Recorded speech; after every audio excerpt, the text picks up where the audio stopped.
You may wonder why every time we go to purchase a new computer, laptop, or desktop, one of the first things we invest money in is an anti-spyware, antivirus, some type of application or program to protect our computer. Well, computer hacking is one of the reasons.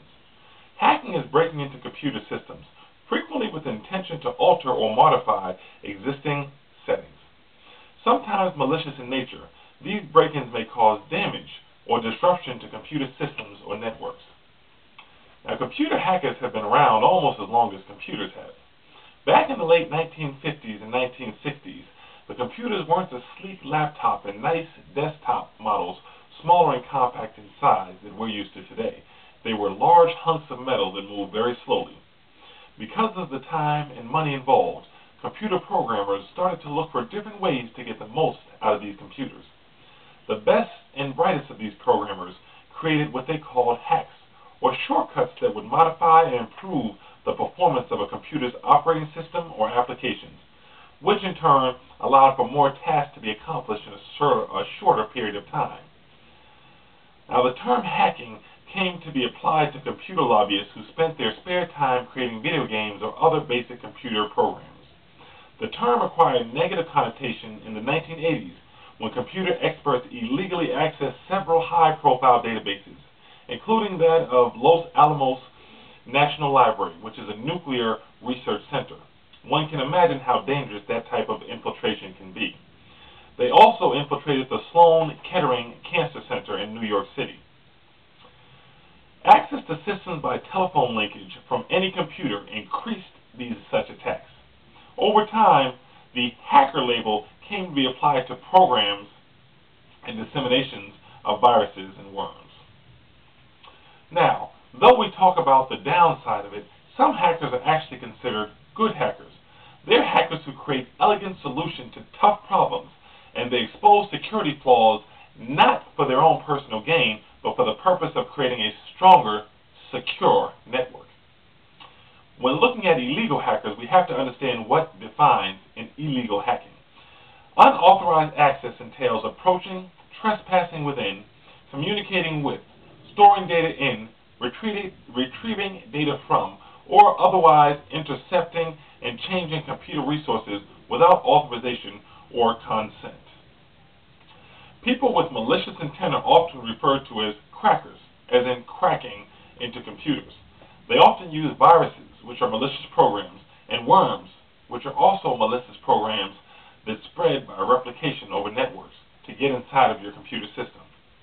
This causes countless damage, monetary, financial, and otherwise, to personal computers as well as state computers, government computers, and individual businesses. Of course, in a structured society, we have to have some way of dealing with this once we recognize it as a crime. The appropriate federal investigatory law enforcement and agencies which handle computer or internet hacking are the Federal Bureau of Investigation, it would be the local office, the U.S. Secret Service, and the Internet Crime Complaint Center. Now, while many of us are very familiar with the Federal Bureau of Investigation, as well as the U.S. Secret Service, we're probably not as familiar with the Internet Crime Complaint Center. The Internet Crime Complaint Center, or IC3 as it's commonly known, is a partnership between the Federal Bureau of Investigations and the National White Collar Crime Center. IC3's mission is to serve as a vehicle to receive, develop, and refer criminal complaints regarding the rapidly expanding arena of cybercrime.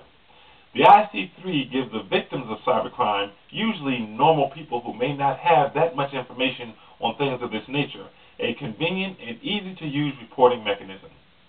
This alerts authorities of suspected criminal and civil violations. Now, for law enforcement and regulatory agencies at the state, local, and government levels, and federal levels, IC3 provides a central referral mechanism for complaints involving internet-related crimes. That's not the only institution or organization set up to help with internet-related crime or computer hacking. We also have the U.S. Computer Emergency Readiness Team, also known as CERT. CERT is charged with providing response, support, and defense against cyber attacks on the federal civil executive branch, or what is commonly known as the federal government, and information sharing and collaboration with state and local governments industry, and international partners. The CERT department also interacts with federal agencies, industries, research communities, state and local governments, and others to disseminate reasoned and actionable cybersecurity information to the public, who otherwise probably would not have that much information or protection against these type of attacks, or understand how to help if they see such a crime occur. U.S. CERT also provides a way for citizens, businesses, and other institutions to communicate and coordinate directly with the United States government when it comes to cybercrime, finding out information and other pertinent points that are helpful in fighting cybercrime. Now, U.S. CERT is the operational arm of the National Cybersecurity Division, NCSO, at the Department of Homeland Security. This is simply important to know because, as I said earlier, a lot of us are not familiar with this type of organization. So to conclude, we understand that hacking or computer hacking is a serious crime that can cause major damage to your computer system or networks. And though there are good hackers, the majority of people known as hackers, or within the computer circle, crackers, are those that look to cause damage to your system either for joy or for their personal benefit.